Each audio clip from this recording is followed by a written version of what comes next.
ছাত্রদল নেতা শাহরিয়ার আলম সাম্য হত্যার প্রতিবাদে রাজধানীর শাহবাগ মোড় অবরোধ করে বিক্ষোভ করেছে ছাত্রদল। মঙ্গলবার দুপুরে শাহবাগ মোড়ে অবস্থান নিয়ে অবিলম্বে সাম্য হত্যার সঙ্গে জড়িত প্রকৃত খুনিদের গ্রেফতারের দাবি জানান ছাত্রদল নেতারা। নইলে ঢাকা অচল করে দেওয়া হবে বলে হুঁশিয়ারি দেন তারা। আরও জানাচ্ছেন মোহসেন কবির। ঢাকা বিশ্ববিদ্যালয়ের শিক্ষার্থী ও ছাত্রদল নেতা শাহরিয়ার আলম সাম্য হত্যার প্রতিবাদ ও হত্যাকাণ্ডের সঙ্গে জড়িত সবাইকে গ্রেপ্তার দাবিতে সপ্তম দিনের মতো বিক্ষোভ কর্মসূচি পালন করে ছাত্রদল। বৃষ্টি উপেক্ষা করে এভাবেই শাহবাগ মোড়ে অবস্থান নিয়ে সাম্য হত্যার বিচার দাবিতে স্লোগান দিতে থাকেন নেতাকর্মীরা। ছাত্রদল নেতাদের অভিযোগ, সাম্য হত্যার ঘটনায় যে তিনজনকে গ্রেপ্তার করা হয়েছে তারা প্রকৃত খুনি কিনা প্রশাসন এখনও তা পরিষ্কার করে বলছে না।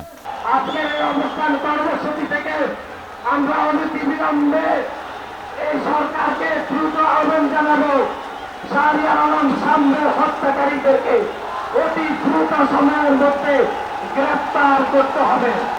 দ্রুত ঢাকা বিশ্ববিদ্যালয়ের মাননীয় উপাচার্য মাননীয় প্রক্টরের পদত্যাগ দাবি করছি। সংগঠনটির সভাপতি রাকিবুল ইসলাম রাকিব প্রকৃত দোষীদের গ্রেপ্তারে প্রশাসনের ব্যর্থতার কথা তুলে ধরে বলেন, রাজপথেই সাম্য হত্যার খুনিদের বিচার করা হবে। প্রশাসন থেকে নিশ্চয়তা দেওয়া হয়নি যে তিনজনই সাম্য হত্যার প্রকৃত খুনি। আমরা আশ্বস্ত হতে পারছি না।